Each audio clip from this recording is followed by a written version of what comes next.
संस्कारशील पिढीच ही देशाचं चांगलं नेतृत्व करू शकते असं प्रतिपादन ज्येष्ठ पत्रकार दशरथ वडतिले यांनी केलं. ITIच्या श्रमसंस्कार शिबिराच्या उद्घाटनाप्रसंगी त्यांनी असं प्रतिपादन केलं.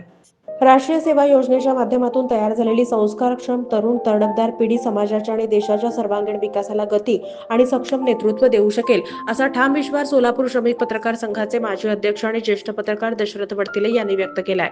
सोलापूरच्या बिजापूर रोडवरील महात्मा बसवेश्वर शासकीय औद्योगिक प्रशिक्षण संस्थेतील राष्ट्रीय सेवा योजनेच्या श्रमसंस्कार शिबिराचं उद्घाटन 3 मार्चला झालं. यावेळी ते बोलत होते. संस्थेचे उपप्राचार्य SS यांच्या अध्यक्षतेखाली झालेल्या कार्यक्रमास प्रमुख पाहुणे म्हणून करमणूकर अधिकारी तथा तहसीलदार शिल्पा ओसवाल, सामाजिक कार्यकर्त्या प्रीती उडांची उपस्थित होत्या. प्रारंभी पाहुण्यांच्या हस्ते दीप प्रज्वलित करून शिबिराचं उद्घाटन झालं. NSS कार्यक्रम अधिकारी NS मेत्रे यांनी पाहुण्यांचं पुष्पगुच्छ देऊन स्वागत केलं. VD बांगे यांनी पाहुण्यांचा परिचय करून दिला. SR गोलेकर यांनी प्रास्ताविक केलं. PM केंद्रे यांनी सूत्रसंचालन केलं. BR आसरेडी यांनी आभार मानले. अध्यक्षीय भाषणात झंझने यांनी श्रमाचं महत्त्व पटवून देऊन विद्यार्थ्यांना सुरुवातीपासूनच सामाजिक कार्यात झोकून देण्याचं आवाहन केलं. प्रीतीताई उडांशिव यांनी या शिबिरास हार्दिक शुभेच्छा दिल्या. पत्रकार दशरथ वडतिले यांनी आपल्या भाषणात राष्ट्रीय सेवा योजना हा सामाजिक कार्याचा भक्कम पाया असून त्यातूनच विद्यार्थ्यांचे नेतृत्व गुण आत्मविश्वास निर्माण होतो असं सांगितलं. हे 5 दिवसीय शिबिर त्याच संस्थेत चालणार आहे. शिबिरात सहभागी झालेले विद्यार्थी श्रमदानातून मैदान, आवार स्वच्छता, रंगकाम, पाईप फिटिंग, विद्युत दुरुस्ती, वृक्षारोपण, स्क्रॅप विल्हेवाट आदी करणार आहेत. या शिबिरात विद्यार्थ्यांची आरोग्य तपासणी, प्रबोधन केलं जाणार असून त्यासाठी मान्यवरांना निमंत्रित करण्यात आलं आहे. सर्वाधिक मोठा इतिहास असलेल्या महात्मा बसवेश्वर शासकीय औद्योगिक प्रशिक्षण संस्थेमध्ये आज शवसंस्कार शिबिर होत आहे. त्याचं उद्घाटन आज या ठिकाणी झालेले आहे. उद्घाटन समारंभाचे अध्यक्ष आपल्या संस्थेचे उपप्राचार्य माननीय झंझने सर, ज्यांच्या हस्ते या शिबिराचं उद्घाटन झालं आणि ज्यांचा कलेक्टर ऑफिसवर प्रशासकीय कामाचा प्रभाव आहे असे तहसीलदार माननीय शिल्पाताई ओसवाल, विवेक विचारमाच्या कार्यक्रम प्रमुख माननीय प्रीतीताई उडांशिव, सूत्रसंचालन करणारे केंद्रे सर, भांगे सर, मेत्रे मॅडम आणि अन्य निदेशक आणि शिक्षक वर्ग, त्याचबरोबर आगामी काळामध्ये नगरसेवक, आमदार, कलेक्टर, विविध पातळीवरचे अधिकारी असणारे भावी आपण सगळे विद्यार्थिनी आणि मित्रांनो, आज प्रमुख पाहुणे म्हणून उपस्थित असलेले ओसवाल मॅडमने आपल्या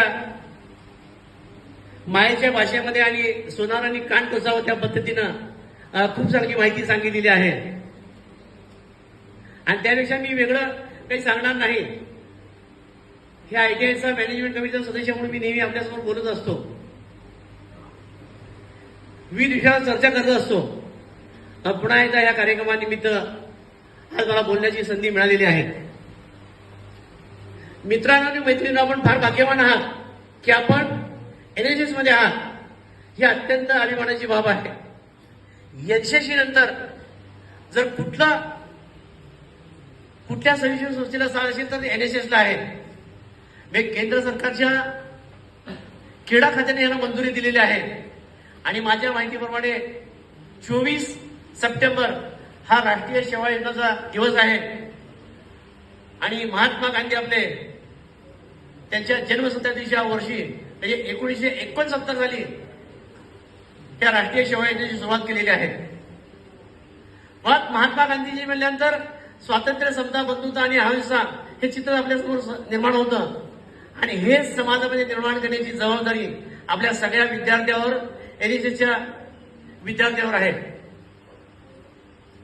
गांधीजी म्हणल्यानंतर आपल्याला त्यांचा एक संदेश आहे, खेड्याकडे चला. म्हणजे आपण वेगळ्या वेगळ्या क्षेत्रातले लोक इथं असतो, वेगळ्या वेगळ्या जाती धर्माचे लोक असतो आणि वेगळ्या वेगळ्या शहरातून इथे आलेला असतो, परंतु आपल्याला ग्रामीण भाग काय हे माहित नसतं.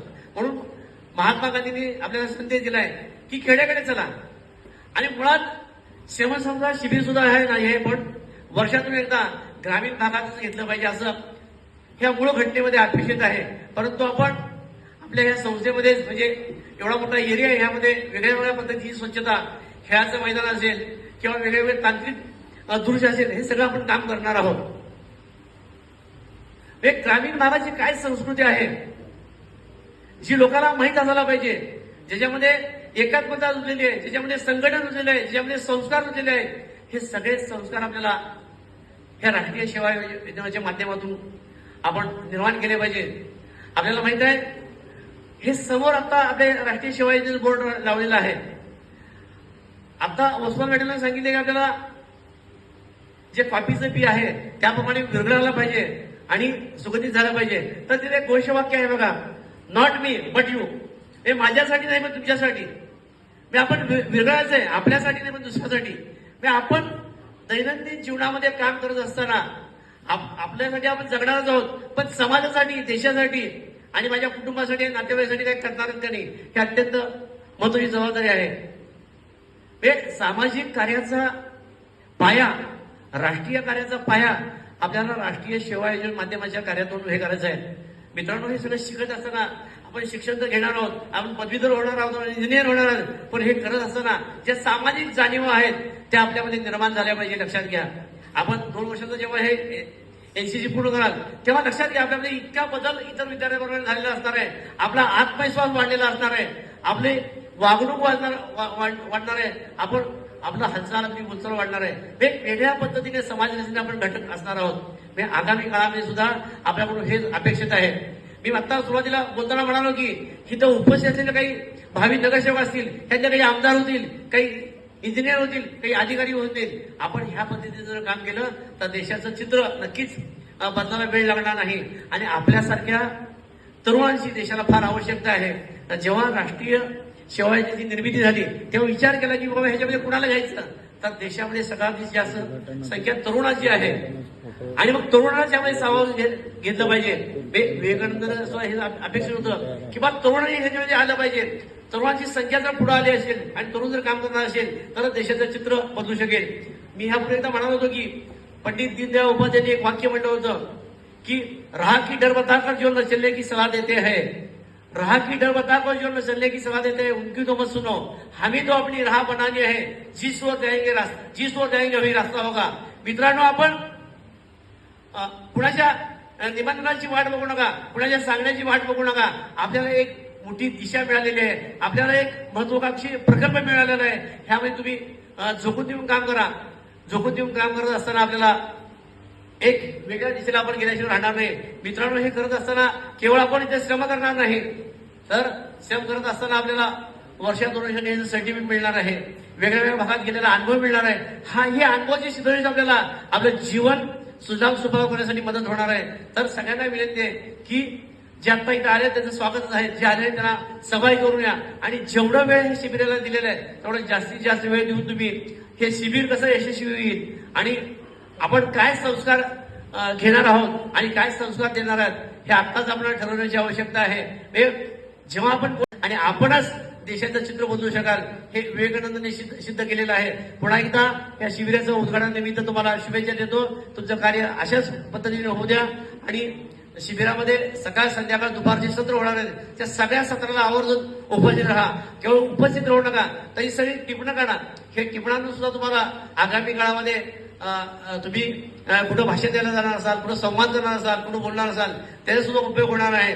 आणि त्या शिबिराच्या निमित्ताने सोलापूर शहरातील वेगळे वेगळे वक्ते असतील, मान्यवर असतील तर आपण बोलणार आहेत, त्याचा तुम्ही लाभ घ्या. पुन्हा एकदा धन्यवाद. या शिबिराला शुभेच्छा देतो आणि ह्या मॅनेजमेंट कमिटीचा सदस्य म्हणून आज आपल्या ह्या कार्यक्रमाला शिल्पाताई ओसवाल मॅडम तहसीलदार इथे उपस्थित आहेत, त्यांनी चांगलं मार्गदर्शन केलं, त्यांना मी धन्यवाद देतो. आणि पहिल्यांदाच ह्या कार्यक्रमाला प्रीतीताई उडानशिवाले आहेत, त्यांनाही मी धन्यवाद देतो. पुन्हा एकदा तुमचं स्वागत करतो, तुमचं अभिनंदन करतो, तुम्हाला धन्यवाद देतो. धन्यवाद. उद्घाटनासाठी हजर असलेल्या माननीय सौ शिल्पाताई ओसवाल मॅडम तहसीलदार, प्रमुख अतिथी म्हणून लाभलेले आपल्या IMCचे सदस्य माननीय वडतेले सर, त्याचबरोबर विवेक विचार मंचाचे प्रमुख तसेच लेडीज IMCच्या सदस्य माननीय प्रीतीताई उडानशिव, कार्यक्रमाचे एनएसएसचे कार्यक्रम अधिकारी सौ मेत्रे मॅडम, जाधव सर, संस्थेतील गटनिदेशक, माझे सहकारी बंधू भगिनी, त्याचबरोबर एनएसएसचे स्वयंसेवक, प्रशिक्षणार्थी मित्र, आज 3 तारखेपासून 7 तारखेपर्यंत या संस्थेमध्ये आपण राष्ट्रीय सेवा योजनेअंतर्गत श्रमसंस्कार शिबिर आयोजित केलेलं आहे. त्याचं उद्घाटन झालेलं आहे. उर्वरित 5 दिवस हा कार्यक्रम आपला या ठिकाणी होणार आहे. या कार्यक्रमामध्ये बरेचसे मुद्दे आपण समोर घेतलेले आहे की जेणेकरून संस्थेमध्ये गेल्या मध्यमवर्गीय सधन अशा परिस्थितीतलं, त्यामुळे कुठले टक्के टोमते काही ऐकणं किंवा कशाला नाही म्हणणं किंवा कुठले प्रॉब्लेम्स असतात हे माहिती नसणारी ती मुलगी होती. म्हणाल ते हातात मिळतं, कॉलेज होतं, कॅम्पस थ्रू सिलेक्शन होतं, ती सिलेक्शनला जाते. आणि जसं तिचं कामाची धावपळ चालू होते की सकाळी ठराविक वेळेमध्ये बस पकडा किंवा कॅबला जावा, तिथून तेवढ्या वेळात कंपल्सरी पंचिंग करा, तिथलं काम संपवायचं, वेळेमध्ये घरी यायचं, टार्गेट्स असणं आणि त्या डेडलाईन पाळणं. आणि मग ह्या सगळ्यामध्ये तिची फार ओढाताण झाल्यानंतर तिच्या असं लक्षात येते की आपली आई आपल्यापेक्षा फार काही जास्ती काम करते. म्हणजे ती दिसताना घरात दिसते, परंतु दिवसभर आपल्या आधी तिचा दिवस चालू झाला असतो. आपल्याला हातात डबा मिळण्यापासून ती सगळं करते आणि संध्याकाळपर्यंत ती अखंड राबत असते. पण आपली जी चिडचिड होते, आपली जी ओढाताण होते, तसं आई आपल्याला कधीच वैतागलेली दिसत नाही. तर तिनं आईला प्रश्न केला की तू हे कसं मॅनेज करतेस. तर आता आई म्हणजे गृहिणी होती, घरामध्येच नेहमी सगळं काम करणारी. तिनं तिला 2 मिनिटं स्वयंपाकघरात नेलं. बर्नर चांगला होता, आधुनिक, म्हणजे आपल्याकडे नॉर्मली 2 शेगड्या असतात, 3 शेगड्याचा बर्नर होता. 3 पातेली घेतली, 3ही पातेलीत पाणी उकळायला ठेवलं आणि गॅसमधून तिनं स्वयंपाकघरातून फ्रीजमधून वगैरे काही वस्तू काढल्या. एक वस्तू काढली गाजर, दुसरी वस्तू काढली अंड आणि तिसरी वस्तू काढली कॉफीची बी. आणि 3ही वस्तू त्या 3ही वेगळ्या वेगळ्या भांड्यामध्ये टाकल्या आणि ते 10 मिनिटं उकळू दिले. मग तिनं मुलीला विचारलं, ह्यातनं तू काय ऑब्झर्व केलं. आता हा तुम्हालाही प्रश्न पडला असेल की नक्की ह्या काय सांगतात. जे गरम पाण्यात गाजर गेलं त्याची अवस्था काय झाली असेल. बऱ्यापैकी स्वयंपाकघरातलं ज्ञान सगळ्यांना असेल असं मी गृहीत धरते. काय झालं असेल ते गाजर मऊ पडलं, लिपलिपीत झालं, ते हातात धरावं किंवा त्याचा रियूज करावा असं ते राहिलं नाही. जे अंड उकडायला म्हणजे उकळत्या पाण्यात टाकलं होतं त्याची कंडिशन काय झाली, बाहेरून कडक झालं, आतला जो लिक्विड होता त्याचं फॉर्म बदलून ते आहे तसं स्टेबल राहिलं. आणि ज्या कॉफीच्या बिया होत्या त्याचं काय झालं, कॉफीची बी त्याच्यामध्ये विरघळून गेली. आणि त्याचा तुम्हाला आवडलं काय, जेव्हा तिन्ही बघितलं बाहेर स्वयंपाकाच्या बाहेर वास कशाचा आला, कॉफी बीचा. मग जेव्हा तुम्ही आता इथून चुकून बाहेर पडाल, समाजात जाल, व्यवहार ज्ञान कराल, स्वतःचं अर्थार्जन असेल, 4 लोकांत मिक्स होणं असेल, बोलणं असेल किंवा जे काही भविष्यातल्या जबाबदाऱ्या असेल, ह्या तिन्हीतलं तुम्हाला बनायला काय आवडेल.